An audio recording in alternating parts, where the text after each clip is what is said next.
kalau ada orang membaca Al-Quran di atas kuburan, boleh apa tidak ya? Itu juga boleh. Kalau kita mengamalkannya, kita baca Quran di sini di masjid, pahalanya kita kirim kemana? Orang tua kita, ya enggak? Boleh apa tidak boleh? Boleh. Kalau kita di rumah duka, ini biasanya awal-awal, boleh apa tidak boleh? Boleh. Ya.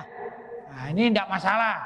Karena itu ya kalau kita mengatakan ya siapapun yang mengamalkan apa sabda Nabi tadi iqra'u yasin ala mautakum ya dan lain sebagainya, hadis-hadis yang lain, ya sudah kita amalkan saja walaupun biarlah mereka mengatakan apa saja, mengatakan ini tidak sah, ini tidak ada dalilnya segala macam, enggak perlu itu. Ya, enggak perlu kita terpengaruh. Nah, masalahnya ya ikhwan, saya juga mendengarkan kadang-kadang ini anak-anak kita, alhamdulillah kalau kita ini mengaji kayak demikian ini jadi paham. Kadang-kadang anak-anak kita ini terpengaruh, mereka tidak mengaji, tidak tahu, kemudian mereka bergaul dengan masyarakat. Nah, di antara pergaulan itu ketemulah orang-orang yang mengingkari tahlilan, ya dah. Katanya tidak ada apa contoh dari salaf, akhirnya terpengaruh. Ini yang sedih kita ya, apalagi adik-adik kita, anak-anak kita kuliah, kemudian di sana ada kumpulan pengajian. Loh, kalau salah pilih guru, ternyata gurunya itu orang-orang tokoh-tokoh Salafi Wahabi. Akhirnya pulang dari kampus, kita meninggal dunia nggak ditahlili. Ya, katanya gimana? Karena di dalam keterangan itu nggak ada, amalan salaf nggak ada gitu. Wah, ini parah ini ya.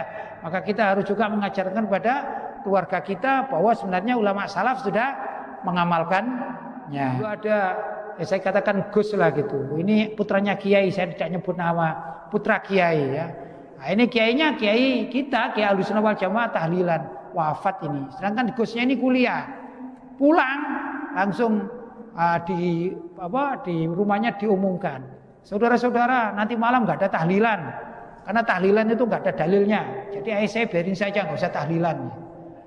Maka di debat sama kiai yang temannya ayahnya. Loh, Gus, kita dulu ini satu teman dalam tahlilan, kok ayahmu enggak tahlili? Ya, saya punya pemahaman demikian. Jadi nanti enggak usah tahlilan.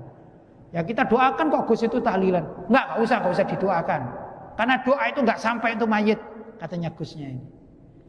Langsung kiai ini pandai, yang kiai temannya ayahnya pandai, langsung berdoa. Anggap saja kita katakan kiai yang wafat siapa ya? Kita namanya Kiai Sulaiman gitu aja ya. Mungkin enggak ada ya, contoh aja ya. Ini orang baik gitu, langsung sama temannya itu didoakan. Ya Allah, di depan orang banyak itu.